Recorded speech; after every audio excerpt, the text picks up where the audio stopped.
Hello everyone, this is ToadinWonderland, back with more Let's Play Batman Arkham Asylum.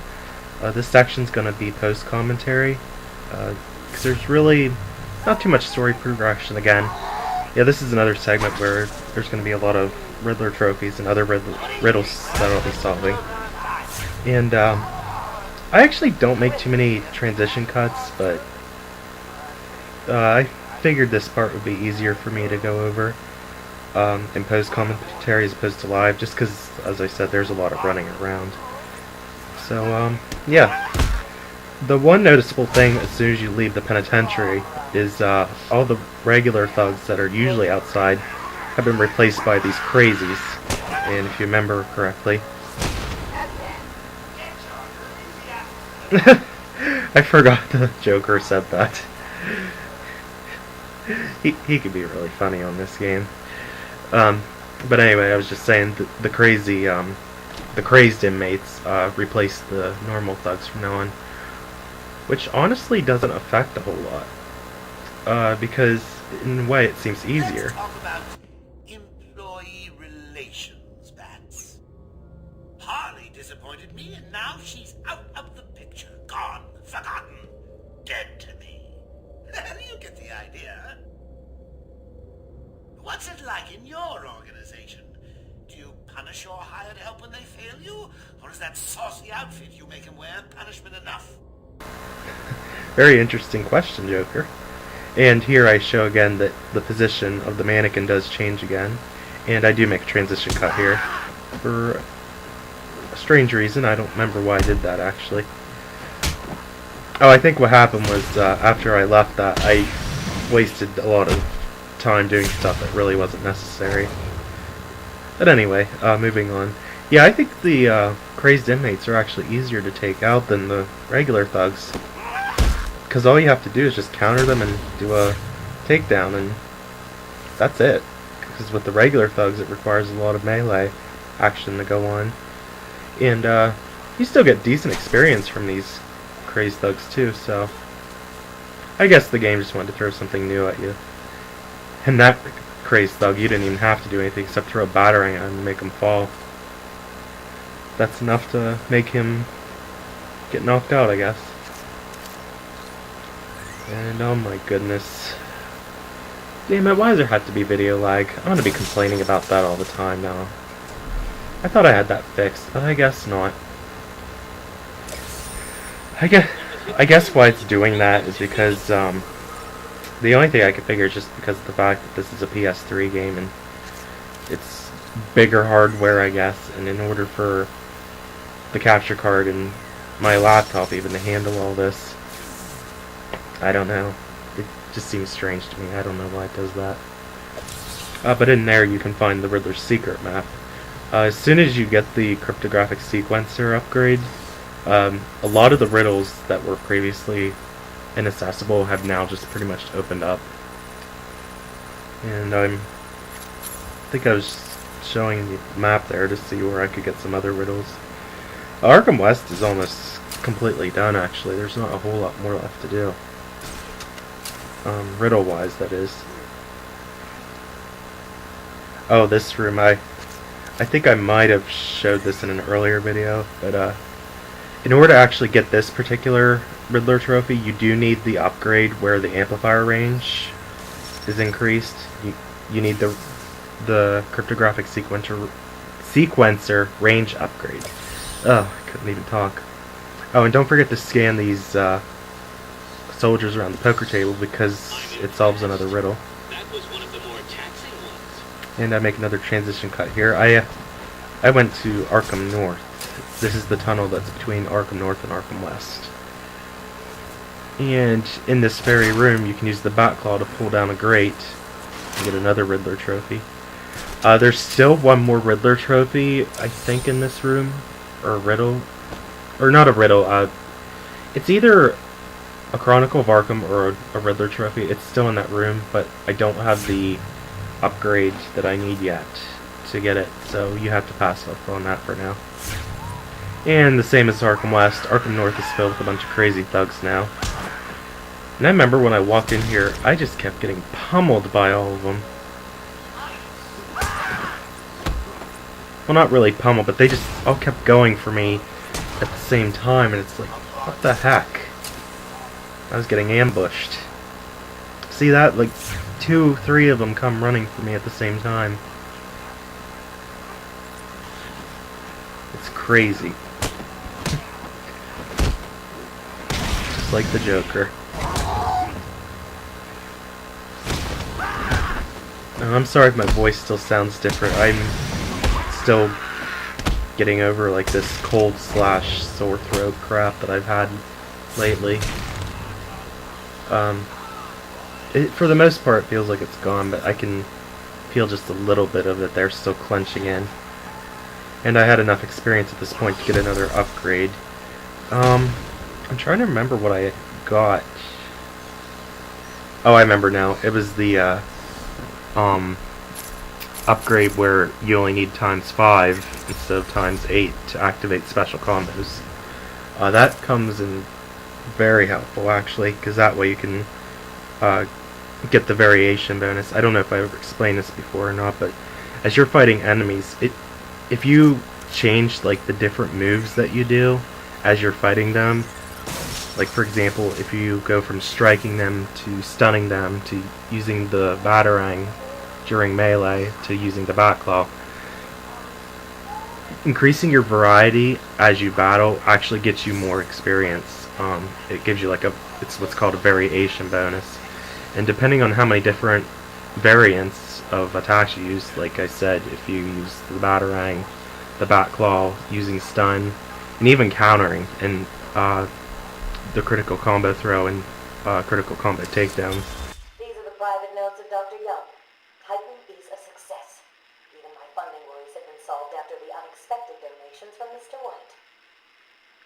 Joker has also shown a remarkable interest in the possibility of a cure. Once the protein bonding process is finalized, I will... Dr. Young, you ready? Oh, yes, come in. You'll hurt my feelings, Doc, keeping me waiting like that. Sit down. You can leave us. You sure? We're fine. Aren't we, Joker? Oh, yes. Well, if you insist. I'm just outside, okay? So is he here? Did your patient X arrive? Yes, I must say progressing more rapidly than I expected. But enough of that. Let's talk about you. No. Let's talk more about your Titan project. My what? How do you... How do I know you have Bane strapped to a table in the basement while you pump him dry? Would you believe a lucky guess? Sorry about that interruption there. I forgot that there was an interview tape. There's actually more than one. We'll be finding another one here in a little bit, I believe. But I left off saying, if you just use all of Batman's moves at once as you're battling enemies, and I should add, you can't... The variation won't count if you like miss a strike, like where it resets the combo meter, like for example, let's say you had a combo of ×7, and then when you went to use a strike, but you missed, it actually resets the combo. But then you decide after that to use the back claw. It won't like all count together, if that makes any sense. Like you have to get these combos within one go, without actually missing the enemy, in order for the variation bonus to increase. Because like I said, the more variety of moves you use during melee attacks with enemies, the better your variation bonus is going to be. But yeah, I thought that would be important to explain, because actually in challenge mode, which I'll be getting to after the main story mode, there's going to be not the Predator challenges, but the I think they're called the melee challenges or something.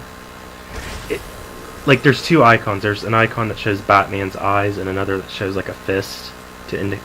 And there's actually a third one that has like an infinite symbol on it too, but I'll explain that later. But the one with the fist is the actual like enemy swarms. Like there's challenges that involve taking down swarms of enemies in so many rounds. The variation bonus is actually very important if you want to get a high score for those, because your score actually affects how many medals you earn, which, as I said, when we get to challenge mode, I'll explain more about that. But it is important to try to get a high variation in bonus, 'cause that way you can get a better score. And you also want to keep hitting enemies without missing. That'll get your score going up pretty high as well. And in the story mode, what the variation bonus does, and the ×8, or not ×8, but getting your score multiplier to go up. And here's what happens when you get taken down by a crazy inmate, by the way. They actually hammer down at your health pretty good, so try to get them without them getting you first. And there's one on top of the Warden Quincy Sharp statue. You can just knock it down with the batarang, and that's it. You don't have to do anything else. It'll just fall right off. But in the story mode, if you get your score multiplier going up really high, it'll increase the amount of experience you earn to level up. So that's good too. You can get upgrades quicker than normal if you're pretty good at it. Here, at this point in the story though, since there's a bunch of crazy inmates, it's really difficult to get a good score multiplier going. So, yeah, there's not much I can really suggest as far as getting good score multipliers at this point in the game, because they're too scattered. Like, the enemies are too scattered. They don't always come at you at once. And I believe in this building, once I get the cryptographic sequencer to work right, I'm trying to remember, there's a Riddler trophy, and yes, Riddler's secret map's in here as well. You can get both of those in one go. And I'm noticing bad lag again. My map will help you. Like I said, I'm probably going to talk about that 24/7. But I don't know. I really don't know what to do to get that fixed. I found one method, but I don't want to lower the quality either. As I said, this game has like a dark, scenic atmosphere to it. When you lower the quality, that makes it even worse yet. I mean, the game's supposed to be dark, don't get me wrong, but it can be really difficult to see like text and stuff on screen if you make the quality worse, to try to reduce lag.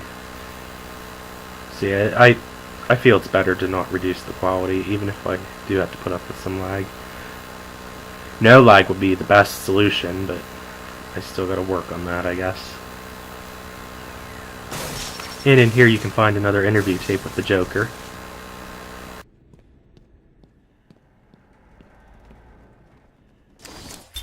I've been a fool. Joker was behind it all. He's Jack White. He gave me the money, pulled the strings to release Bane. How could I not have seen it? He's been blackmailing me. He has a crazy plan to create an army of monsters. I want out, but hello? Hello? Dr. Young's office. Please hold for Mr. White. What? Hello, Doc. We need to talk. I'm not doing it, Joker. Do you hear me? Wait. How did you get access to a phone? Oh, yes. Sorry, Doc. Had to split. I hate small, confined spaces. Reminds me of my childhood. Another lie? Who knows? I certainly don't, but let's not get distracted with details. So, anyway, I want my monsters. I sent you back the money. I don't want it. Do I look like I care about money? I just want my monsters, Doc. And if you don't give them to me, well then, it won't be funny. I can't blame Dr. Young for being scared of Joker after so many threats by him like that. Oh, and there's a Riddler trophy in the same room as well, so don't forget about that. Yeah, I remember now. We're actually heading for the Botanical Gardens now, which is the last area on Arkham Island that we have not yet explored.